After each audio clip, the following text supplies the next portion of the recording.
I know a lot of you guys may not like Rey, or some might like Rey, I don't know. But I'm just going to be real with you guys.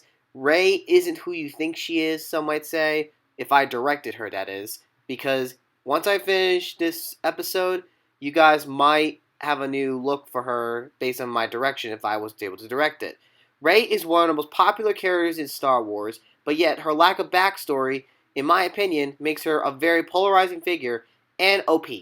Basically, overpowering because you can't just randomly defeat a Sith Lord, and you can't just, out of the blue, defeat a cloned Emperor, even if it was not the real Emperor.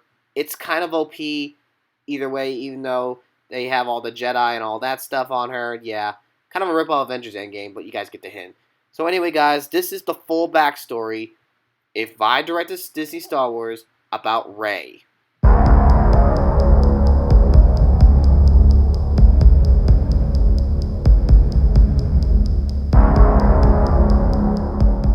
Before he became known as the Emperor and Darth Sidious, he was known as Chief Palpatine.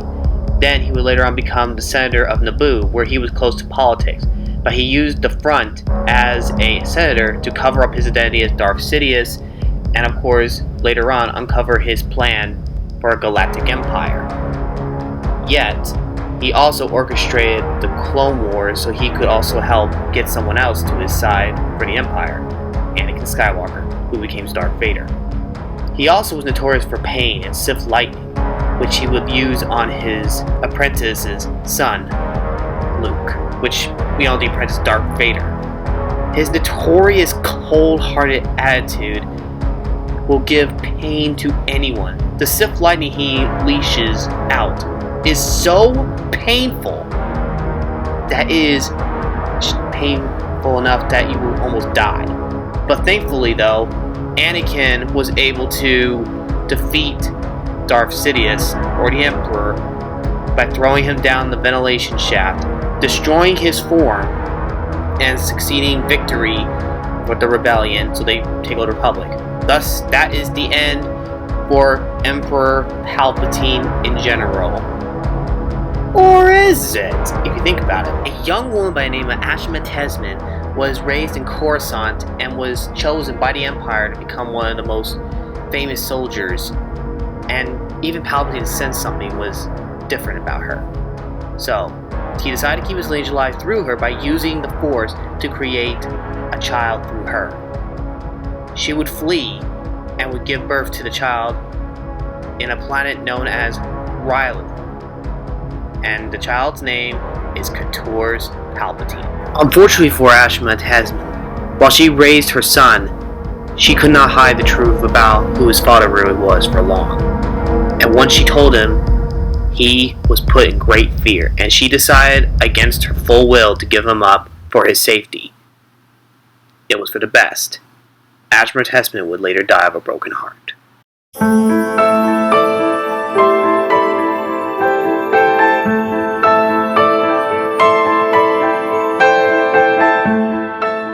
Couture's was known as the one that was Palpatine's son, later on when he was in his young adult years. But he decided he didn't want anything to do with him, despite the chance he could have Force abilities. But seeing how his father's Force abilities were painful based on the readings, he had to flee. He would find a woman by the name of Ari Kenobi. Now, Ari has a very interesting story arc, which I will explain in a sec. But let's kind of go back on Couture's real quick. Couture's, unlike his father, was very caring.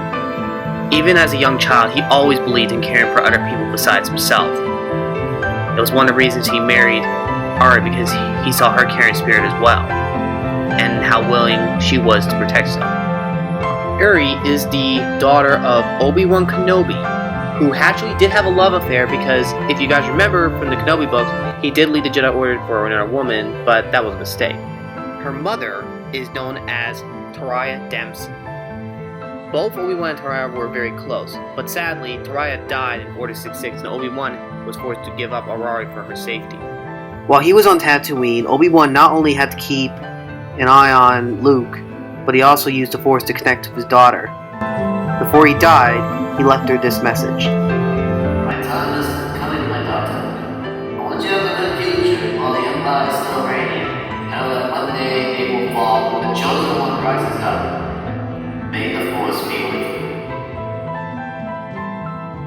One would still keep in contact with his daughter through the Force, but she decided to disconnect from the Force to protect her daughter, and she would die along with her husband on Jakku.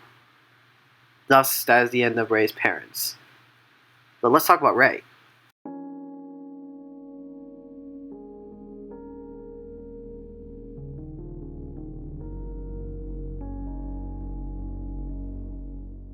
Rylu, a planet that's known for Twi'leks, was where Rey was born. Rey's parents kept her there for a little bit to keep her away from the First Order. However, they couldn't save her for long, because now, with the Emperor coming back, this will be explained in a much later video, Rey had to be in another planet away from Rylu, so they took her to a very far planet, Jakku. Unfortunately, Rey's parents met their end. However, Rey didn't know her parents had died. I mean, it's obvious. They were both Force users because they have Force sensitivity, right? I mean, Palpatine, Kenobi, and all that? Wrong. They disconnected from the Force, so they wouldn't have to deal with all that. However, Rey triggered that when she herself connected with the Force herself as a young girl. However, after her parents dropped her off at Jakku, she disconnected herself from the Force. And ever since then, she had to learn as a salvager how to survive on her own, learning the skills of other people and also self-teaching herself her own ways of survival. Rey had a unique ability that several people have called memorizing through sight, meaning that she can memorize by what she sees, rather than using the Force just so that she could learn that tactic. So basically, Rey is a very strong character, but it took a long time for her to develop as a character. But still, Rey still missed her parents, and she wondered if she'll ever see them again. But she never did. But still, heard about the rumors about the Resistance, and had heard so much about it. In fact, some of the stuff she salvaged were either First Order parts or Resistance parts. She even found a Resistance helmet. However, despite learning all that and her yearning to be free from Jakku, we still get to see how she grew up. Let me explain at least 3 things that she learned on Jakku that would help her throughout her entire life. Number 1, the staff. The staff, in this case, was picked up by another salvager when she was fighting. You see, salvagers in this time of Jakku, and even back thousands of years ago, back in the Knights of the Old Republic, play that second game by the way so you can understand what I'm talking about, it was hard! Those guys are savages! No pun intended. Okay, maybe it was. But you get the hint. Those guys are dangerous and they can be violent. They will do whatever it takes to get what they want. However, to answer your question, maybe why Rey was alone, the reason she was alone was because salvagers were basically afraid of her. That's right, I'm saying it perfectly. Salvagers are afraid of Rey because she has learned how to defend herself, she's learned how to physically defeat them, and because of her abilities to use a staff, obviously, but also learning hand-to-hand combat, she would become a much more powerful person. And she didn't have to use the Force to do that. Kind of interesting, huh?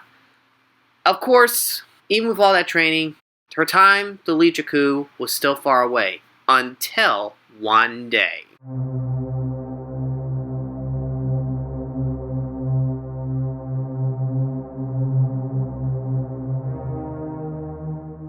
So now we know that Rey is a Kenobi and a Palpatine. However, it's important to know that her parents sacrificed their lives to protect their daughter from the evil Sidious or Palpatine. But yet it's important to know that Rey is not some Mary Sue that randomly had these abilities to fight back. And yet, she's still got time to develop at this point. And this is the conclusion of her backstory, that we know she was born on Rylu, we know she was raised in Jakku on her own by being a salvager or scavenger, if you guys looked up the word. And also we know that she did not randomly get natural abilities. She actually had to work to get those abilities so she become a much stronger character. I hope this basically helps with Rey's backstory. If you guys got any questions about this, please leave them down in the comments below and I will be sure to answer them later on. Heck, maybe I might even answer them in a future video so that way you guys could basically get more answers out of it. Hey, this is if I directed Disney Star Wars, and it's only my opinion how it should be done. I'm not trying to change Disney's series, even though there's rumor that they are basically changing it or cutting out sequels, making an alternate universe, which could be a do or die, but I don't know. But anyway, guys, I hope this is a good one, and I hope you guys enjoy. Leave a like down in the video, and of course share this with your friends, and I hope to see you guys in the next video. God bless, you rock, don't forget it.